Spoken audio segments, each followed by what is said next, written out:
पाकिस्तान सरकार की तरफों पाकिस्तान सिख गुरुद्वारा प्रबंधक कमेटी और प्रोजेक्ट मैनेजमेंट यूनिट की तरफों पाकिस्तान की इस पवित्र धरती सचखंड गुरुद्वारा दरबार साहिब श्री करतारपुर साहिब विखे फतेह की सांझ करते हैं। वाहिगुरू सुभाग समा जो अज सानू प्राप्त होया है बाबे नानक की उस पवित्र धरती ते जिथे बाबे नानक ने अपनी जिंदगी का एक लंबा समा नाम जपो किरत करो किरत करके वंड के छकण का उपदेश दिता। अज आप सारे इत्थे इकट्ठे हैं। जो अक्सर लोग कहते 47 की वंड हुई ते पाकिस्तान ते भारत की वंड हुई, मैं कहना पंजाबां की वंड हुई। सो यह वो पवित्र लंघ है जिन्हें दोबारा उन्होंने दोवां पंजाबां नूं रोकिया ते डकिया ते दोबारा जोड़िया। अज तुसीं ये वेखो कि जिथे आपां अगर पाकिस्तान आना हो तो वीजे के राही आने, लेकिन अज आप भी इत्थे आए हो पाकिस्तान की पवित्र धरती बगैर वीजे तो आए हो। तो बाबे नानक की बख्शिश है, सेम उस तरह बख्शिश है जिमें कोई मनुख बगैर ऑक्सीजन तो जिंदगी गुजारता हो। अदरवाइज पाकिस्तान वीजे तो बगैर आना नामुमकिन जी गल है। सो सारी किरपा बाबे नानक की है। सो असीं आप जी का जिथे सत्कार करते हैं, तुहानूं जी आइआं नूं कहने आप जी वास्ते अरदास भी करते हैं। गुरु पातशाह साडियां जो खाली झोलियां असीं बाबे नानक के दर ते लैके आए हैं, सानू बाबा नानक अपना तरसदार रखते हैं, साडियां खुशियां दे नाल झोलियां भर के सानू वापस अपने खेड़िਆਂ ਦੇ ਨਾਲ भेजे और इस अरदास ਦੇ ਨਾਲ कि पंजाब भी वसदा रहे ਤੇ ਇਹ ਪੰਜਾਬੀ ਵੀ ਵਸਦੇ ਰਹਿਣ और ਤੁਸੀਂ ਪੰਜਾਬੀਅਤ ਨੂੰ ਹੋਰ ਪਿਆਰ ਦਿੰਦੇ ਰਹੋ। ਸੋ ਤੁਹਾਡਾ ਬਹੁਤ ਬਹੁਤ ਧੰਨਵਾਦ ਜੀ। ਤੁਸੀਂ ਜਦੋਂ ਜਾਓ ਤੇ ਸਾਡਾ ਹੁੰਗਾਰਾ ਉੱਥੇ ਜਾ ਕੇ ਦੇਣਾ ਹੈ ਕਿ ਪੰਜਾਬ ਦੀ ਧਰਤੀ ਵਸਣ ਵਾਲਾ ਹਰ ਗੁਰਸਿੱਖ ਜੋ ਹੈ ਉਹ ਪਾਕਿਸਤਾਨ ਦੀ ਧਰਤੀ ਤੇ ਆਵੇ। ਇੱਥੋਂ ਤੁਹਾਨੂੰ ਹਮੇਸ਼ਾ ਪਿਆਰ ਮਿਲੇਗਾ। ਤੁਸੀਂ ਅੱਜ ਅਗਰ ਪਹਿਲੀ ਵਾਰ ਆਏ ਹੋ ਤਾਂ ਤੁਹਾਨੂੰ ਅਗਰ ਅੱਜ 10 ਲੋਕ ਮਿਲਣ ਲਈ ਆਏ ਨੇ ਤੇ ਖਿੜੇ ਮੱਥੇ ਆਏ ਨੇ, ਤੁਸੀਂ 10 ਵਾਰੀ ਵੀ ਆਓਗੇ ਤੇ ਤੁਹਾਨੂੰ ਇੰਜ ਹੀ ਖਿੜੇ ਮੱਥੇ ਮਿਲਣਗੇ और ਤੁਹਾਨੂੰ ਤੋਂ ਹਮੇਸ਼ਾ ਪਿਆਰ ਦੀ ਖੁਸ਼ਬੂ ਹੀ ਲੈ ਕੇ ਜਾਣਗੇ। ਵਾਹਿਗੁਰੂ ਜੀ ਕਾ ਖਾਲਸਾ। ਬਹੁਤ ਬਹੁਤ ਸ਼ੁਕਰੀਆ, ਬਹੁਤ ਤੁਹਾਡਾ ਮਿਹਰਬਾਨੀ ਜੀ। ਤੁਸੀਂ ਸਾਨੂੰ ਸਮਾਂ ਦੇ ਰਹੇ ਹੋ। ਅਸੀਂ ਅੱਜ ਇੱਥੇ ਖਾਸ ਮਕਸਦ ਲਈ ਪਹੁੰਚੇ ਹਾਂ। ਸਾਡੀ ਫਿਲਮ ਕੱਲ 17 ਜਨਵਰੀ ਨੂੰ ਰਿਲੀਜ਼ ਹੋ ਰਹੀ ਹੈ। ਲਹਿੰਦੇ ਤੇ ਚੜ੍ਹਦੇ ਪੰਜਾਬ ਦੇ ਵਿੱਚ ਰਿਲੀਜ਼ ਹੋ ਰਹੀ ਹੈ। ਉਸ ਤੋਂ ਇਲਾਵਾ ਯੂਕੇ ਦੇ ਵਿੱਚ, ਕੈਨੇਡਾ ਦੇ ਵਿੱਚ ਤੇ ਦੂਜੀਆਂ ਕੰਟਰੀਆਂ 'ਚ ਰਿਲੀਜ਼ ਹੋ ਰਹੀ ਹੈ। ਸਾਡੀ ਫਿਲਮ ਦਾ ਨਾਮ ਹੈ ਜੀ ਚੋਰਾਂ ਨਾਲ ਯਾਰੀਆਂ। ਸੋ ਮੈਂ ਇੱਕ ਵਾਰ ਇਹ ਸਾਰੀ ਗੱਲਬਾਤ ਫਿਲਮ ਬਾਰੇ ਕਰਨ ਤੋਂ ਪਹਿਲਾਂ ਇੱਕ ਪਾਸੇ ਥੋੜੀ ਇੰਟਰੋਡਕਸ਼ਨ ਕਰਵਾ ਦਿਆਂ।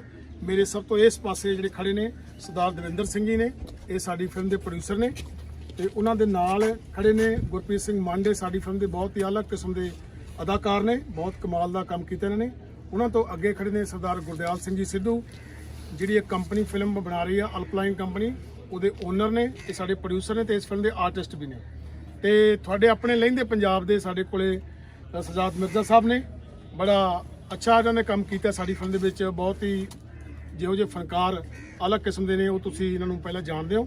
ਤੇ ਮੇਰੇ ਨਾਲ ਮਨਰੀਤ ਸਰਾਂ ਨੇ, ਇਹ ਚੜ੍ਹਦੇ ਪੰਜਾਬ ਤੋਂ ਤਰਨਤਾਰਨ ਜਿਹੜਾ ਜ਼ਿਲ੍ਹਾ ਹੈ, ਤਰਨਤਾਰਨ ਸ਼ਹਿਰ ਦੇ ਰਹਿਣ ਵਾਲੀ ਲੜਕੀ ਹੈ ਤੇ ਇਹ ਸਾਡੀ ਫਿਲਮ ਦੀ ਹੀਰੋਇਨ ਨੇ। ਤੇ ਇਹਨੇ ਪਹਿਲੀ ਦਫਾ ਇਹ ਡੈਬਿਊ ਇਹਨੇ ਕੀਤਾ ਉਸ ਫਿਲਮ ਦੇ ਵਿੱਚ।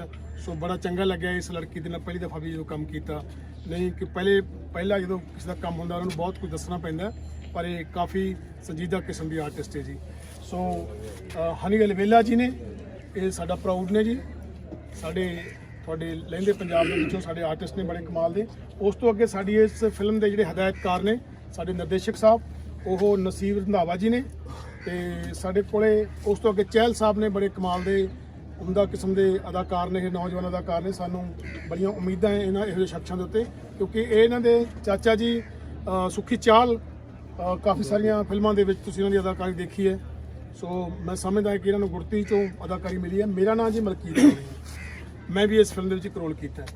ਸੋ ਬੇਸਿਕ ਮੁੱਦਾ ਇਹ ਹੈ ਗੱਲ ਦਾ ਕਿ ਅੱਜ ਸਾਡੇ ਸਮਾਜ ਦੇ ਵਿੱਚੋਂ ਨੌਜਵਾਨ ਪ੍ਰਵਾਸ ਕਰਕੇ ਦੂਜੇ ਮੁਲਕਾਂ ਨੂੰ ਜਾ ਰਹੇ ਨੇ। ਕੋਈ ਪ੍ਰੋਬਲਮ ਨਹੀਂ, ਜਾਣਾ ਚਾਹੀਦਾ ਹੈ, ਪਰ ਸਾਡਾ ਇੱਕ ਜਿਹੜੀ ਇਸ ਫਿਲਮ ਦੇ ਰਾਹੀਂ ਅਸੀਂ ਇੱਕ ਮੈਸੇਜ ਦੇਣ ਦੀ ਕੋਸ਼ਿਸ਼ ਕੀਤੀ ਹੈ ਕਿ ਤੁਸੀਂ ਦੁਨੀਆ ਦੇ ਕਿਸੇ ਵੀ ਕੋਨੇ ਤੇ ਚਲੇ ਜਾਓ, ਜਿਹੜੀ ਮਿਹਨਤ ਹੈ, ਇਤਫਾਕ ਹੈ ਕਿ ਅਸੀਂ ਅੱਜ ਉਸ ਧਰਤੀ ਤੇ ਖੜੇ ਹਾਂ, ਬਾਬੇ ਨਾਨਕ ਦੀ ਧਰਤੀ ਦੇ ਉੱਤੇ, ਜਿੱਥੋਂ ਬਾਬਾ ਜੀ ਨੇ ਸਾਨੂੰ ਇਹ ਕਿਹਾ ਕਿ ਤੁਹਾਨੂੰ ਕਿਰਤ ਕਰਨੀ ਚਾਹੀਦੀ, ਜਿਹੜੀ ਹੱਥੀਂ ਕਿਰਤ ਕਰਨ ਵਾਲੀ ਹੈ ਉਹ ਤੁਸੀਂ ਕਿਤੇ ਵੀ ਚਲੇ ਜਾਓ ਤੁਹਾਨੂੰ ਕਰਨੀ ਪਏਗੀ। ਤੇ ਬਹੁਤ ਵਾਰ ਸਾਡੇ ਜਿਹੜੇ ਨੌਜਵਾਨ ਨੇ ਉਹਨਾਂ ਦੇ ਮਨਾਂ 'ਚ ਇਹ ਹੁੰਦਾ ਹੈ ਕਿ ਅਸੀਂ ਆਪਣਾ ਮੁਲਕ ਛੱਡ ਕੇ ਅਸੀਂ ਦੂਜੇ ਮੁਲਕਾਂ 'ਚ ਜਾ ਕੇ ਮਿਹਨਤ ਕਰੀਏ ਤਾਂ ਸਾਨੂੰ ਬਹੁਤ ਸਾਰਾ ਜਿਹੜਾ ਧਨ ਪੈਸਾ ਤੇ ਮਿਲੇਗਾ ਤੇ ਸਾਡੀ ਜਿਹੜੀ ਜ਼ਿੰਦਗੀ ਉਹ ਬਹੁਤ ਚੰਗੀ ਹੋਏਗੀ। ਸੋ ਇਸ ਤਰ੍ਹਾਂ ਕਰਕੇ ਸਾਡੀ ਫਿਲਮ ਦਾ ਮੈਸੇਜ ਹੈ ਕਿ ਜਿਹੜੀ ਸਾਡੀ ਫਿਲਮ ਦਾ ਹੀਰੋ ਹੈ ਉਹ ਆਰਿਆ ਬੱਬਰ ਹੈ। ਸੋ ਉਹ ਜਦੋਂ ਪ੍ਰਵਾਸ ਕਰਦਾ ਹੈ, ਦੂਜੀ ਕੰਟਰੀ ਜਾਂਦਾ ਹੈ, ਤਾਂ ਉਹਨੂੰ ਵੀ ਲੱਗਦਾ ਕਿ ਇੱਥੇ ਬਿਨਾਂ ਕੰਮ ਕਰੇ ਬਹੁਤ ਸਾਰਾ ਪੈਸਾ ਮਿਲ ਜਾਣਾ, ਮੈਂ ਕਾਮਯਾਬ ਹੋ ਜਾਣਾ, ਪਰ ਸਾਡੀ ਫਿਲਮ ਦਾ ਮੈਸੇਜ ਹੈ ਕਿ ਤੁਸੀਂ ਕਿਤੇ ਵੀ ਜਾਓ ਤੁਹਾਨੂੰ ਕੰਮ ਕਰਨਾ ਪੈਣਾ ਹੈ।